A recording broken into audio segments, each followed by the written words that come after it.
नमस्कार दोस्तों, welcome to YouTube channel centre for success में आपका स्वागत है। जैसे ही दोस्तों हम सभी लोगों को पता है कि हम लोग पढ़ रहे हैं मार्किंग टूल्स में से आज पढ़ेंगे सरफेस गेज। सरफेस गेज क्या है, कितने प्रकार के होते हैं, किस मटेरियल का बना होता है, ये सब जानेंगे इसी वीडियो में। वीडियो स्टार्ट करने से पहले आप सभी लोगों से छोटी सी रिक्वेस्ट करना चाहता हूँ, अगर आप वीडियो पर नए हैं तो प्लीज चैनल को लाइक करें, शेयर करें, सब्सक्राइब करें। सबसे पहले नोटिस बनाने के लिए बेल आइकन को प्रेस करें। चलिए दोस्तों वीडियो स्टार्ट करते हैं। देखते हैं सरफेस गेज है क्या, ये किस मटेरियल का बना है और इसकी डेफिनेशन क्या कहती है। देखते हैं सरफेस गेज का इंट्रोडक्शन। सरफेस गेज एक प्रकार का मार्किंग टूल्स है।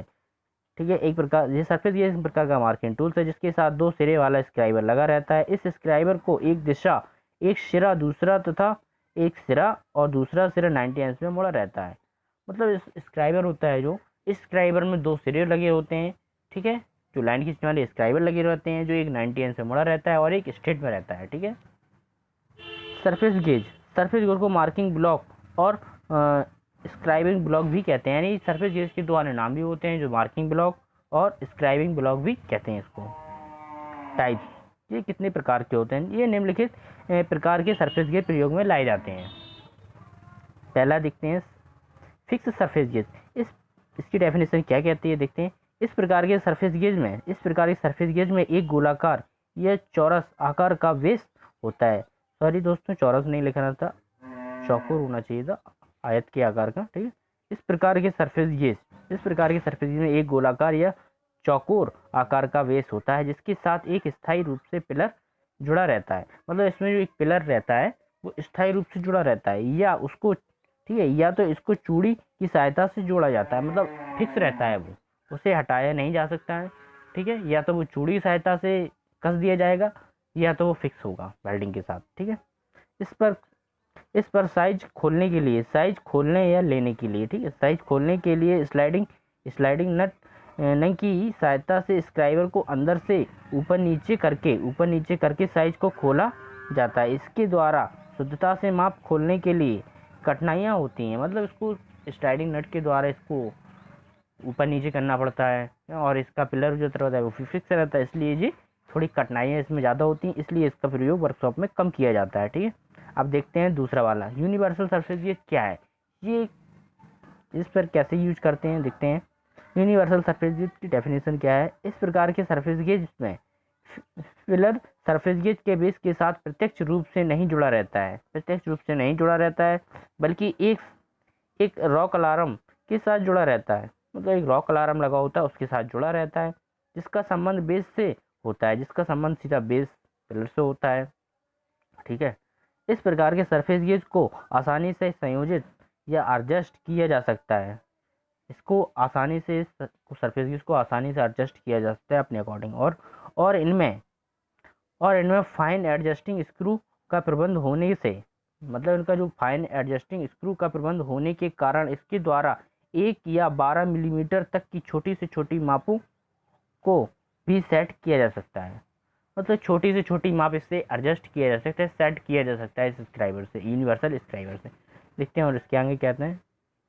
इस सरफेस गेज से फिक्स सरफेस गेज की अपेक्षा अधिक शुद्धता से मार्किंग की जा सकती है। मतलब ये एक जो सरफेस गेज है, फिक्स सरफेस गेज से कई गुनी अधिक हम यूनिवर्सल सरफेस गेज से और आसानी से इसे शुद्धता से माप भी ले सकते हैं, और कई आसानी से ले सकते हैं, इसको टाइम बचत कर सकते हैं। ठीक है, इसलिए सरफेस गेज का प्रयोग वर्कशॉप में अधिकतर किया जाता है। ये प्रातः निम्नलिखित भाग है, मतलब इसमें निम्नलिखित भाग भी हैं। ये देखते हैं सरफेस गेज में कितने भाग होते हैं, इसकी बनावट क्या है, देखते हैं इसके चित्र के अकॉर्डिंग इसको समझेंगे हम क्या क्या है इसमें।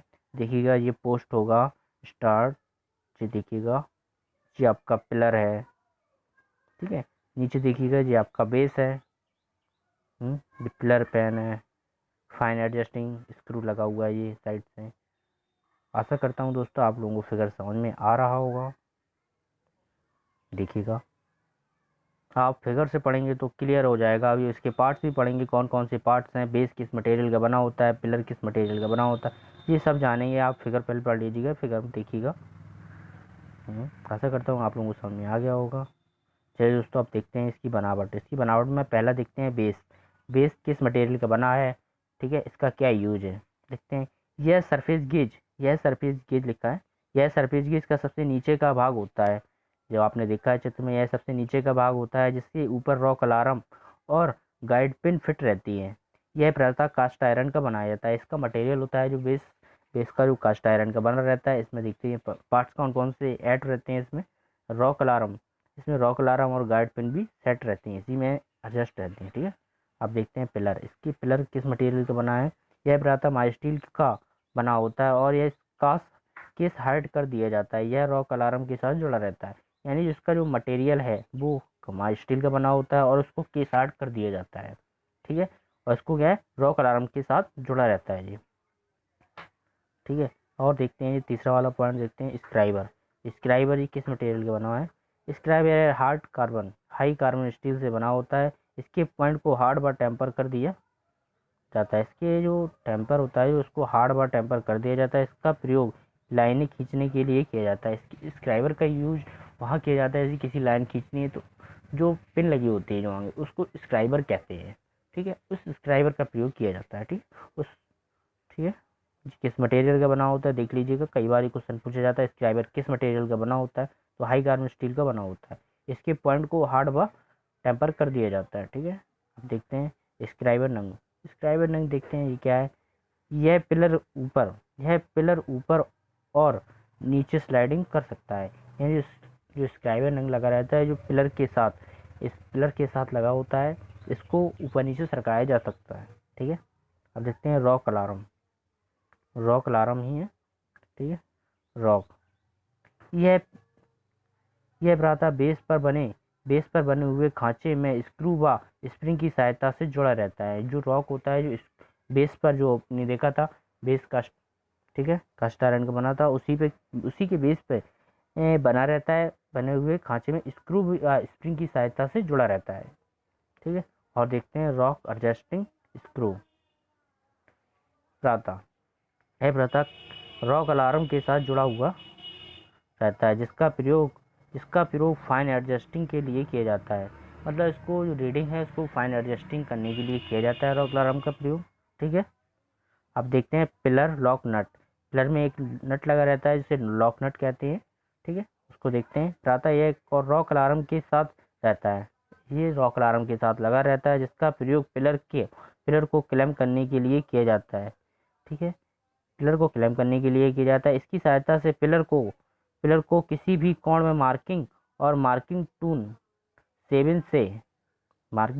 में कसा जा सकता है, यानी जो मार्किंग 7 होती है उसमें भी कसा जा सकता है इसको। ठीक है, अब देखते हैं 7 वाला पॉइंट, गार्ड पिन है। गार्ड पिन क्या है, किस मटेरियल की बनी है, ये देखते हैं। ये स्टील की बनी हुई गार्ड पिनें होती हैं। जो गार्ड पिन होती हैं वो स्टील की बनी होती हैं, जो कि बेस के साथ जुड़ी रहती हैं। इनको ऊपर नीचे एडजस्ट किया जा सकता है। जब सरफेस प्लेट के किनारे से या मशीन के ब्लेड के किनारे से समांतर लाइनें खींचनी हो तो गार्ड पिन प्रयोग में लाई जाती है। यानी किसी चीज़ के लिए अगर हम मतलब किनारे पे लाइन खींचनी है तो उसको गार्ड पिन से यूज करेंगे, तो जो अपना गार्ड करने वाली लाइन होगी उसके अकॉर्डिंग ही हमारी खींचेगी ना, इसलिए गार्ड पिन का यूज किया जाता है।